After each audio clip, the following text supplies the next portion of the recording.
Hello guys, another video here. I'm gonna show you how to remove the battery in a Honda remote, and it's pretty simple. Right here in the back there's a little plastic. We're just gonna pull it to the left and then pull the metal key. Pull it to the left and this comes out really easy.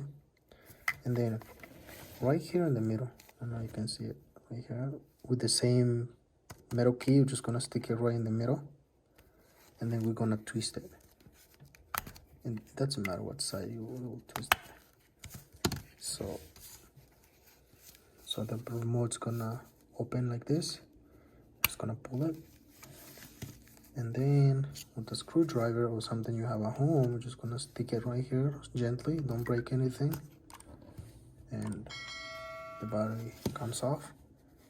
The battery number is CR2032.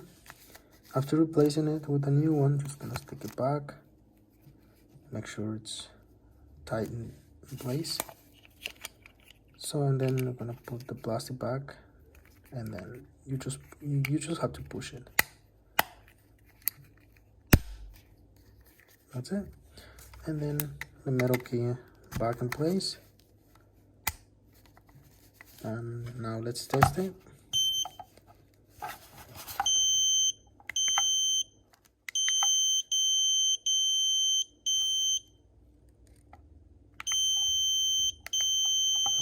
It's working pretty good. Thank you for watching. Take care.